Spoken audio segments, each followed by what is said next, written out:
All right, good morning, good morning. Welcome to 1 Million Cups Lincoln. How are we doing today? I know I'm not as good looking as Vaughn is, but Vaughn is in Scotland for the next 2 weeks. So I get to be your MC today. I don't know, we'll see what happens next week if they boot me out or not. My name's Dane Patton. I'm one of the organizers with 1 Million Cups. So welcome, everyone. Our mission here at 1 Million Cups is to create a space where startups, seasoned founders, and curious newcomers come to build meaningful connections, collaborate, and pay it forward, strengthening Lincoln's inclusive and ever-evolving entrepreneurial ecosystem. So, 1 Million Cups is kind of a big deal. We're all over the place. This is kind of an outdated map. There's more than this, but if you're ever traveling on a Wednesday and you're near one of these places, go check out 1 Million Cups in one of those locations. I know Dow was just in Omaha last week, right? Yeah. We got better coffee. Yeah. Better coffee, better presentations, but...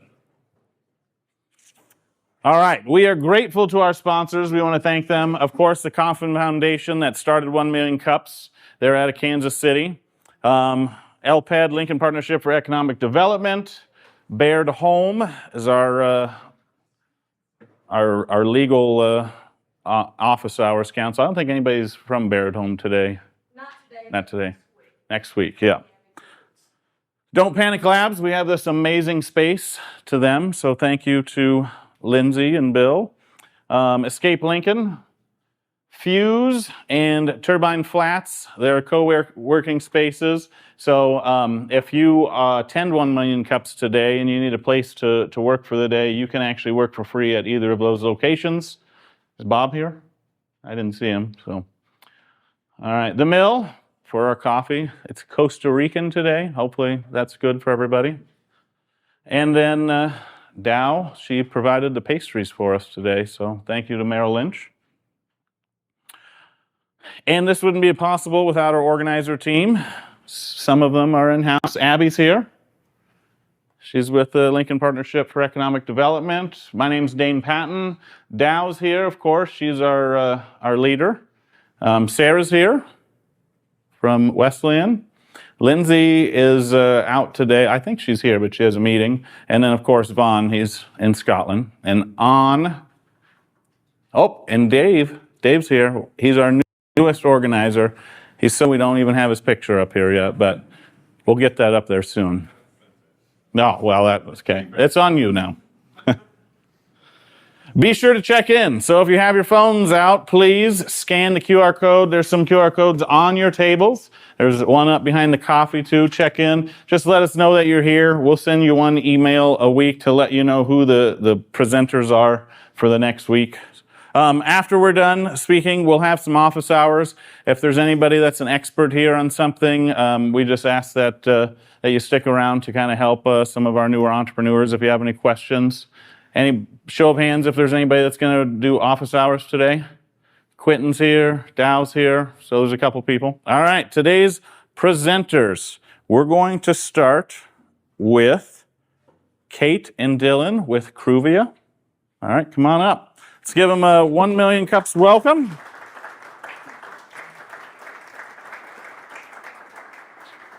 Good morning, everyone. My name is Kate, and this is my husband and business partner, Dylan, and he is also the VP of Strategic Finance for Company Cam. Together, we own Bin 105, an independent wine bar and wine shop here in Lincoln. But over the past few years, I have noticed something interesting and honestly very frustrating about how the wine industry operates behind the scenes. The wine industry is deeply relationship-driven, but operationally, a huge amount of work still runs through PDFs, text messages, paper notes, spreadsheets, and the ever-so-reliable human memory. Thousands of dollars in wine samples pass through this system every day, but there's almost no shared infrastructure to support it. So Cruvia is our attempt to solve that problem. So here's what the workflow often looks like today. A sales rep texts me or sometimes just shows up with a bag of wine samples that they want me to taste. That's the fun part. They usually bring a printed sheet of paper, or sometimes they'll later send a PDF of the tasting lineup. I taste through the wines, I scribble down notes somewhere, and then we all forget about them. This process repeats sometimes up to 5 times a day. Add that across multiple reps, dozens of accounts, thousands of wines, events, seasonal changes, staff members. The process gets very fragmented. And it's not just difficult for the buyers. Distributor reps are managing huge portfolios across dozens or hundreds of accounts at the same time. They're trying to remember who liked what, who to follow up with, what samples converted, and where opportunities exist within those accounts. A lot of that knowledge lives entirely in individual people's heads instead of in systems. Distributors are losing sales to this, and they know it. We talked to our distributors and looked for good enough solutions for our own problems. And sure, distributors' inventory systems track their product counts and CRM store their contacts. But none of the tools support the relationships between reps and buyers the way they work in the real world. So instead, people fall back on notebooks, sticky notes, calendar reminders, texting, and some of the ugliest spreadsheets I've ever seen. And everyone just kind of accepts that this is how the industry works. But I'm honestly fed up with it. Tasting all the wines, like I said, it's supposed to be the fun part, but it's a source of frustration for me every single week. So instead, what if there was a shared workflow specifically designed around how wine buying and selling actually happens? So this idea really came from lived experience. I'm not a software who discovered wine. I'm a wine buyer who discovered a systems issue. At Bin 105, I'm interacting with distributors, reps, samples, events, and inventory constantly. And over time, I realized I was trying to build my own organization systems just to manage all these disconnects. See the photos for examples. This is my actual camera roll. I wanted one place to track samples and their prices, save my tasting notes, remember follow-ups, and better understand my purchasing decisions over time. And after talking with more people in the industry, we discovered this isn't just a Bin 105 problem. It's a workflow problem across a huge part of the beverage industry. So right now, Cruvia is in very early stage development, developing our MVP around a few core functions. We're tracking wine samples, storing tasting notes and pricing, organizing communication, setting reminders and follow-ups, and eventually helping measure sample to sales conversion. We're intentionally starting narrow because we want to solve one very specific pain point before expanding further. The goal here is not to replace human relationships, but to create better scaffolding around them. And like Kate said, we're still in the early stages of building this MVP, testing workflows, prioritizing features, and trying to stay very focused on the core problem. Long term, we think there's potential for this to become broader operational infrastructure for the entire beverage industry. That can include inventory system integrations, beverage management tools, event coordination, inventory intelligence, and AI-driven workflows and operational insights. But we're trying to stay disciplined about solving the first problem first. So this is really where we'd love feedback from the community. I know the wine industry deeply, but I don't have a technical background. We're looking for guidance from software founders, technical builders, early stage SaaS operators, and potentially technical co-founders. And specifically, we'd love input around product infrastructure, feature prioritization, avoiding overbuilding, and finding the right technical partner to help bring this to life. We're also balancing building Cruvia while actively operating our own business and parenting a 2-year-old. So learning how to scale this thoughtfully is something we're actively navigating. At the end of the day, we don't think the wine industry needs less humanity. Those relationships are what make this industry special. We think it needs better systems around the humans already doing the work. Thank you for listening. We'd love feedback, ideas, intros, conversations, especially from software founders, technical builders, and anyone interested in helping shape what this could become. So thank you. Thank you.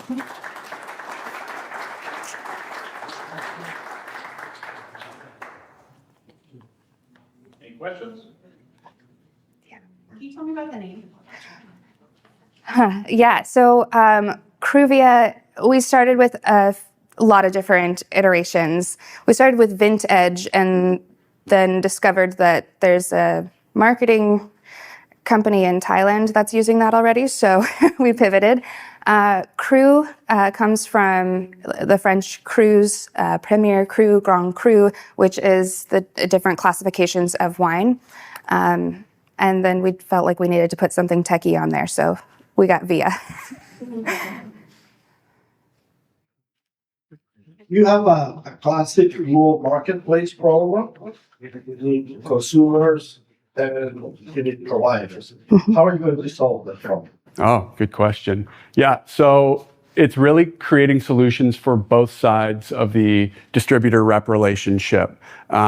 We are expecting to start selling to distributors first and solving their problems while also helping manage the workflows on the buyer side as well between those two. So that's where we think we're starting, but there's opportunity for more on the buyer side down the road.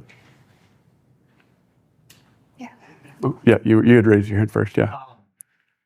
Wine, beverage, alcohol, just a massive industry. Yeah. Is there really just no software that does this, or no software that does it for the size of business for your market?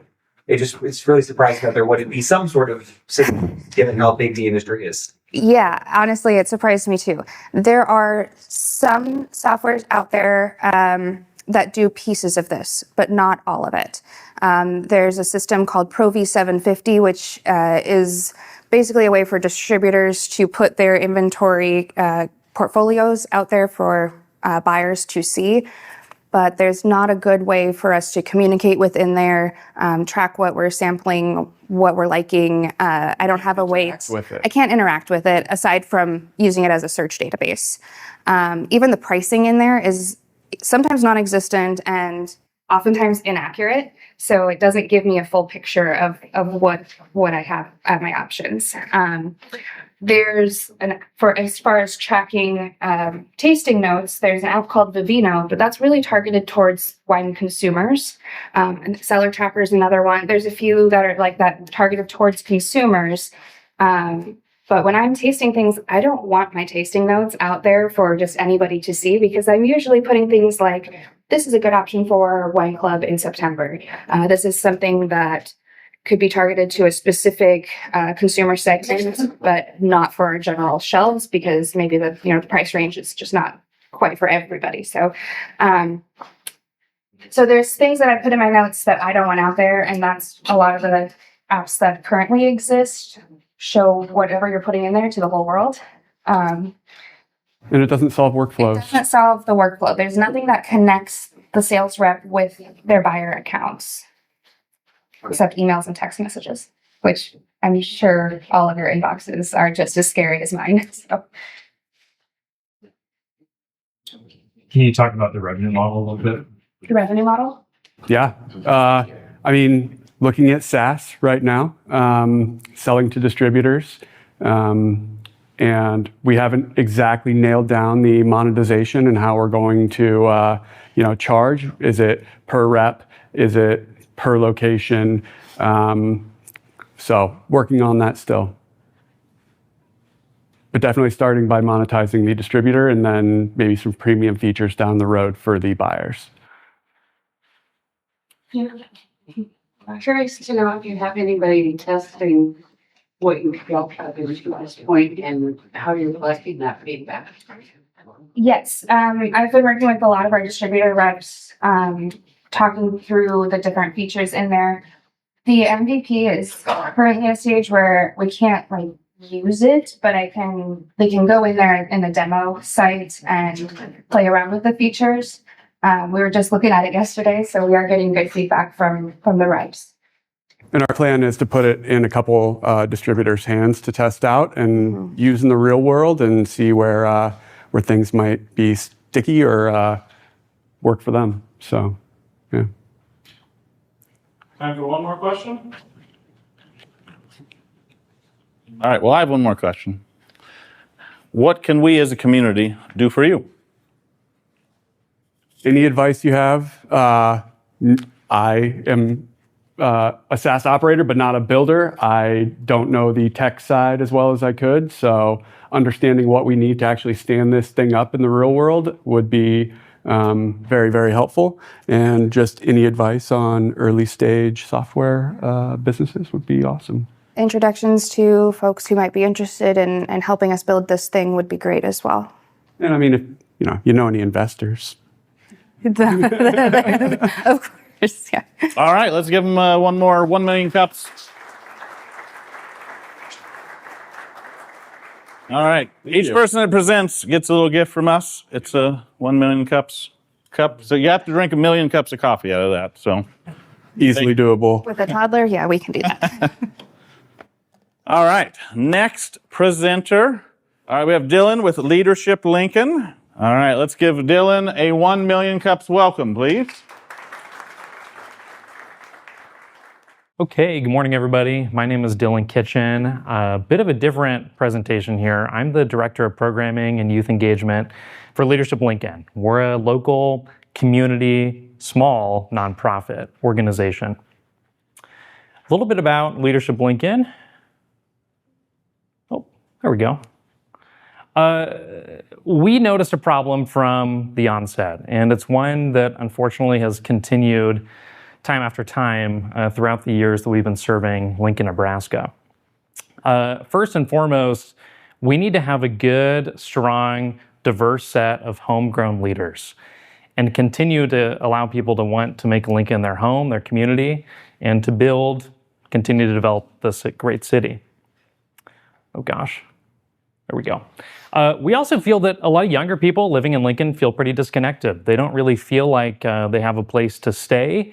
I will just share in my experience, formerly I'm a teacher, when I would ask students if they would want to stay in Lincoln after graduating from high school, most students would say no. I'd ask them to raise their hands, I'd maybe get 1 or 2 in a class of 30. And then also, if we just don't have good intentional development from our leaders, we're gonna see that there are going to be talent gaps in the organizations you work in the entrepreneurial world, and the nonprofit world, in every sector. So a little bit about Leadership Lincoln and how we try to fill these gaps. We're in our 41st year, established back in 1985. We have both cohorts for youth and adults. Today I'm going to be focusing on some of the innovation we've been doing with our youth cohort and how to keep things fresh. But we have over 4,200 alumni here in Lincoln and also serving other communities. Just quick show of hands, any alumni in the room, because I did just meet one. Okay, and we got some back here from Don't Panic Labs, thank you, yeah. I know Bill and Brian also went through the program at DPL. Our mission is to develop strong leaders for a stronger Lincoln. Okay, the clicker's not liking me today, there we go. So a little bit about Youth Leadership Lincoln. I mentioned this is what we're going to focus on. We serve 10th grade students. They apply to get into our program their freshman year of high school and then are with us for an entire academic year as sophomores. We meet on a monthly basis, the last Thursday of every month. We excuse them from school. And each time we meet for that program seminar, we have a different theme. During that theme, we focus on leadership development, civic engagement around themes like health, business, government, inclusive leadership, arts and media, so on and so forth. Our problem persists in that we only have these students for one academic year. We go through the program with them. We hope to develop their civic engagement, to connect them more with the parts of Lincoln, and hopefully to grow in their leadership. But then they're gone when they go into their junior year.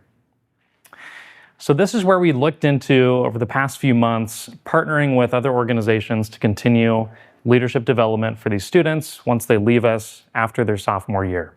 So we looked into NHRI.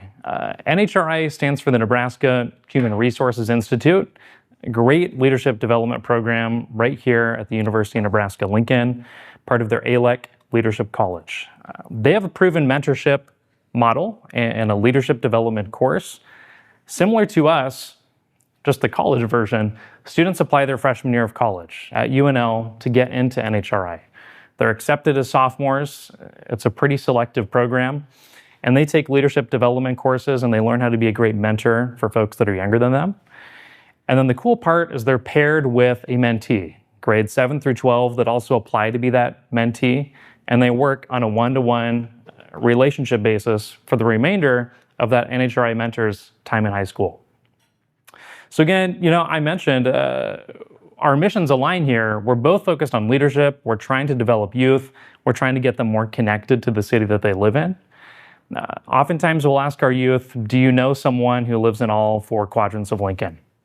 If you live in Southeast Lincoln, do you know someone who lives in Northeast Lincoln, Northwest Lincoln, Southwest Lincoln?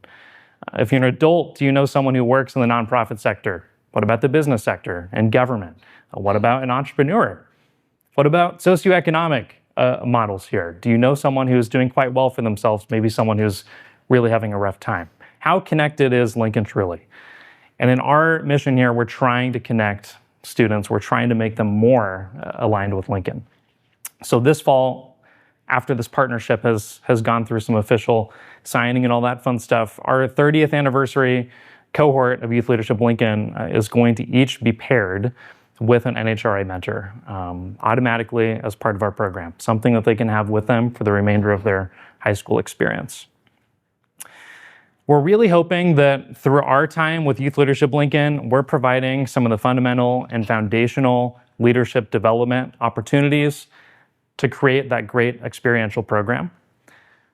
NHRI is going to continue that mentorship aspect, and they're going to continue that relationship piece after they're done with our program through the one-to-one mentoring structure.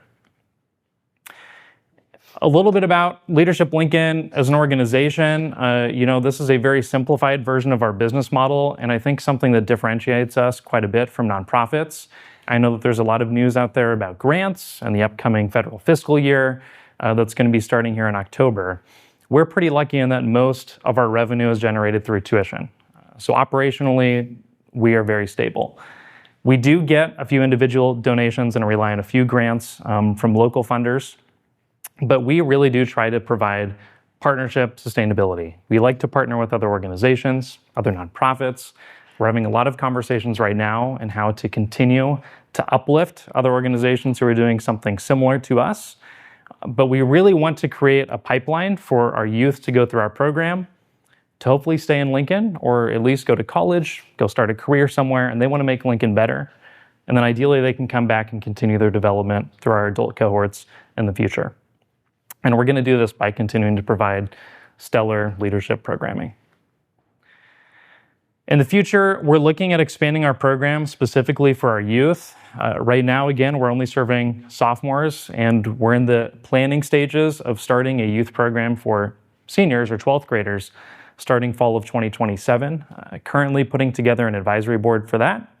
But we're looking at some type of college and career focus, understanding that some students are wanting to go to college, others are wanting to focus more on a career, perhaps some type of entrepreneurial effort. So conversations are happening with the Bay, Launch Leadership, and a few other organizations to make this happen. Our team is small, we're lean, there's only 5 of us who are on staff. So how can we continue to put together these programs? Well, I mentioned we have that great alumni base.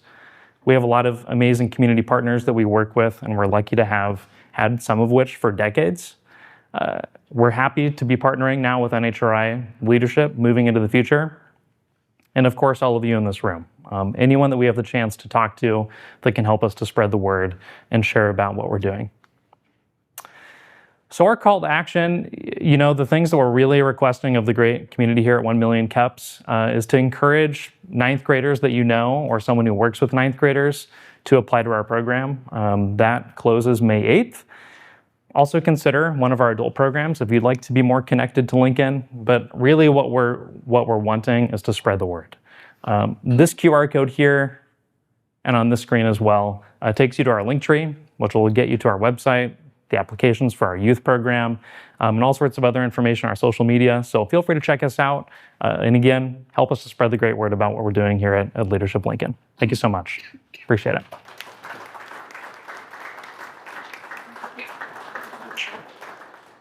Love to answer questions if we have any. Yeah. What's the time commitment and cost for those 10th graders? Yeah, great question. So time commitment, we're meeting with them once a month. The last Thursday of each month, we're excusing them for the full school day. So that's the major commitment for them. We're quite lucky to work with some great school districts that understand when their students are leaving, They're not leaving to just go home, have fun, play video games. Although that would be great. They're continuing their learning. So they're fully on board to excuse them at the same levels they were going to play a basketball game for their school or a speech and debate tournament. It's a school excused absence. The cost, our tuition is $350 for the year. Granted, we understand that that's a barrier for many students, and so we offer scholarships. Many of our students are on a full scholarship. Most of our revenue comes from our adult programs and tuition from those. Full year program? Yep. So our adult programs are also full year. We have a flagship and an executive program. Flagship is more for emerging leaders and organizations. Executives, more seasoned leaders who just want to be more connected to Lincoln. Yeah. Okay. Any other questions? Yeah. What would you say are the important characteristics of a leader? Does it matter where they work?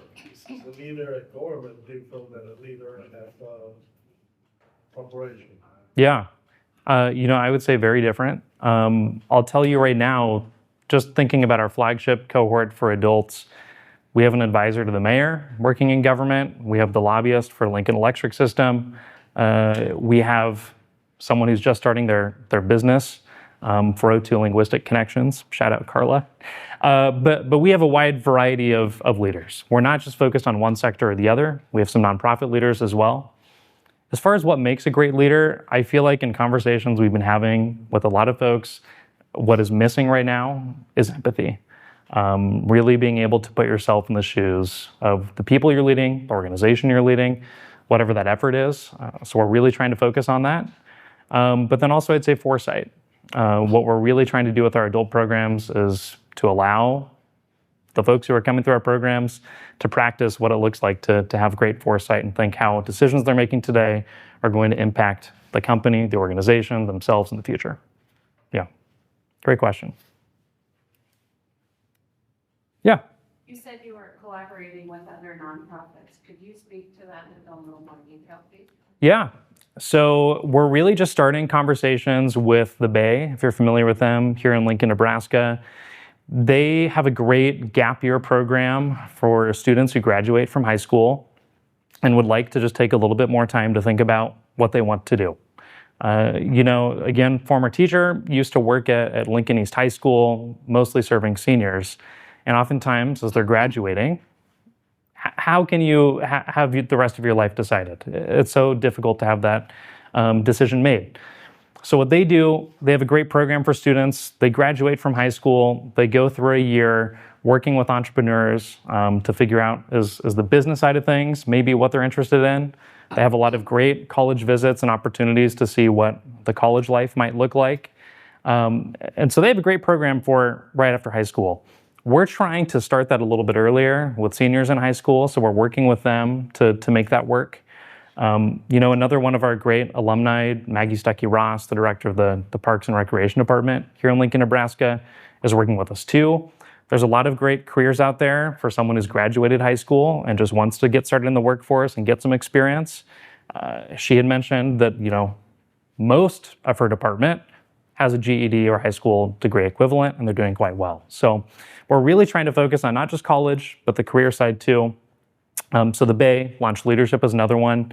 They provide great leadership development programming in the summer for high school students, and they're trying to get a little bit more into a similar model to us. So kind of early conversations, but we're hoping to have a great program for fall of 2027. Yeah.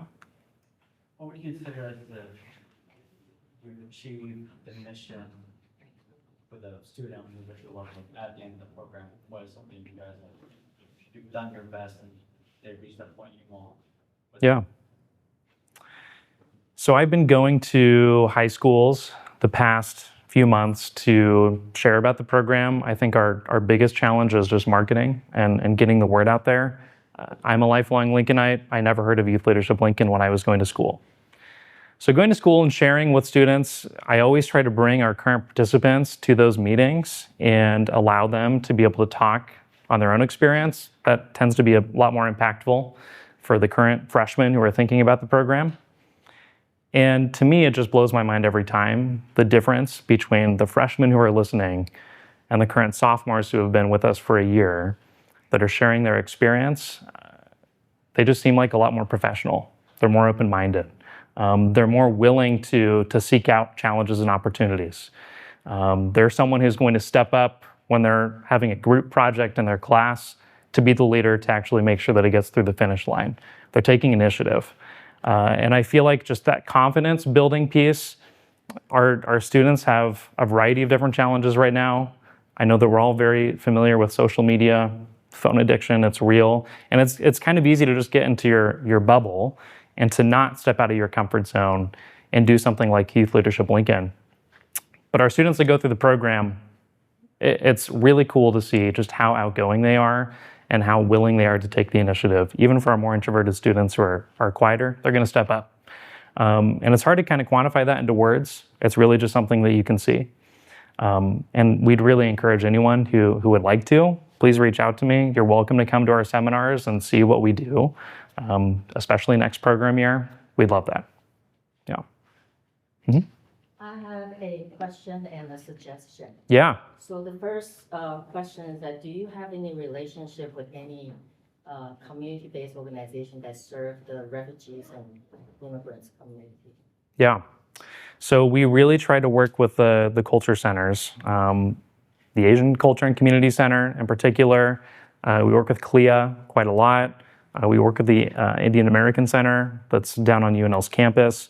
And then, of course, the Malone Center. We have pretty close relationships with all of the folks working in youth there. Yeah, and I was wondering, do you do that collaboration on their site, or they come to you?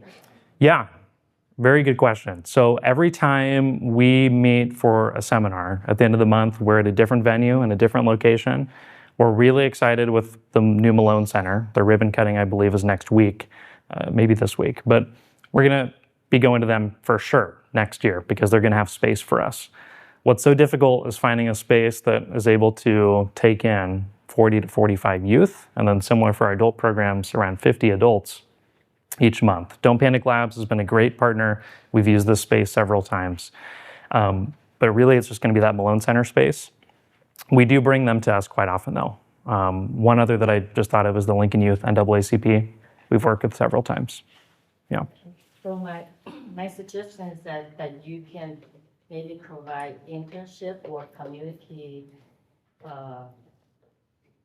volunteer opportunity for the youth. Yeah. So they can shadow the leaders or at the nonprofit organization. So they can create that relationship. And also this is a way for the nonprofit to build a pipeline of future leaders. Yeah. If they want to give back to their own community. And the other organization I would suggest that you look into is the Lincoln Literacy. Lincoln Literacy. Brian Seck, their executive director, love Brian. They're doing some great work. We haven't collaborated with them, but yeah. Same thing, not just with the nonprofit world, but also the real world, like corporations. Yeah. A lot of big companies. Definitely. The one other thing I'd mentioned, because it just came to my mind when you said Lincoln Literacy, Echo Collective, if you're familiar with Echo, that really does focus on the entrepreneurial side of things, especially with very fresh, new, recent immigrants who are coming to Lincoln, Nebraska, specifically women who are wanting to start their own business.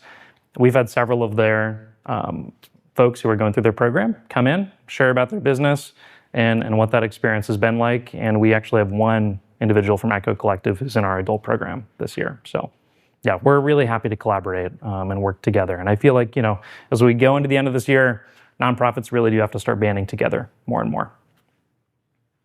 All right, great questions. And the last one, let's just refresh. What can we as a community do for you? Yeah, I'd say the biggest thing is spread the word. We really just want to make sure that anyone who's interested in leadership programming just knows that we exist in the first place and that we have programs for them. And we're very willing to be flexible and make sure that there aren't barriers that exist, especially cost. So, awesome. All right. Thank you, Dylan. Thank you. A round of applause for Dylan, and Kate. Here's our gift to you. Here. Thank you so much. Yeah. No thanks. All right. Thank you guys for showing up today. Some upcoming community events that we have coming up. Like always, Crescent Moon tomorrow morning from 8 to 9. Open coffee. We've got founders and friends at Boiler Brewing Company from 4 to 6 on Friday. Escape Lincoln. What? Like it's hard. Okay. That's the women's brunch series. Okay. I have not seen that, so do you want to let us know a little bit more about it? Yeah, it's a 3 brunch series, so the topics are up there. You can attend one or you can attend all, but it'll be super simple. All right. So a few things, and you usually don't see me up here because my heart is beating very hard. But Dylan and several other presenters actually tie a lot of things up today for us. First of all, Asian American and Pacific Islander celebration this weekend, and so come enjoy if you are available. Second, next month is May, which is also Give to Lincoln. And Dylan's presentation and teaching's questions actually tie up quite a lot because every Wednesday next week, we will have at least one nonprofit organization present to share back to our communities what they are doing for the community. So please come back and join us to celebrate the nonprofit, the great work that the nonprofit organization is doing for our community. And last but not least, this week, as well as hopefully the next couple of weeks, we have special guests, guys. So I would like to welcome, and I didn't know, this is totally surprise. I did ask for permission, but I didn't know. Please welcome Young Leaders of America's Initiative Fellows. Can you guys stand up?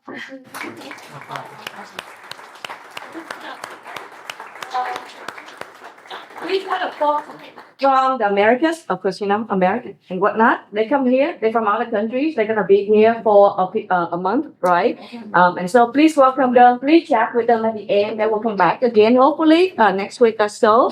So you have more time to chat. But welcome them and share with them about our entrepreneurship ecosystem, because that is what we're doing here in Lincoln. And that's what makes us better than Omaha. I did. An organizer in Omaha asked me, right, like, how you guys do it? Where you guys at? And I was like, I don't know. But I can tell them that we are better than them. So please spread the word. Thank you. All right. Any other Sarah? The next Wesleyan campus, we have the NW pitch where 5 student-led teams are pitching their business ideas. Some are in vacation, some have actually been generating revenue. So it's a free event. We've got free Chick-fil-A cookies and tea and water and a whole bunch of pitch energy. So it's on Wesleyan campus from 5 to 7 p.m. tonight. Smith Curtis. It's our main building. We'll have signs out front. So come join us, Northeast Lincoln. Where are they at? It's at about 52nd and St. Paul. No, I know. Smith Curtis. Yep, Smith Curtis. Yeah, May 6th, Lincoln AI is going to have a meeting for the explorers portion of our group. This is the slightly less technical, more business and personal, how do you use AI in your life segment of the group. That's going to be here at 6 p.m. And everyone is welcome to attend. Next Wednesday, May 6th. All right. Any other community announcements? If you haven't already, get a cup of coffee if there's any left. We have some pastries up there. And then I guess I'll just do a shameful plug. If you like to listen to me speak, I'm going to be speaking on Monday night at the back room at Grotto from 6 to 7:30. I'm hosting the organization meeting that night. And then I'm the featured speaker at Liba Lunch this coming May on the 21st. And I'll be doing a book signing there as well. So, all right. Well, thank you guys for being here.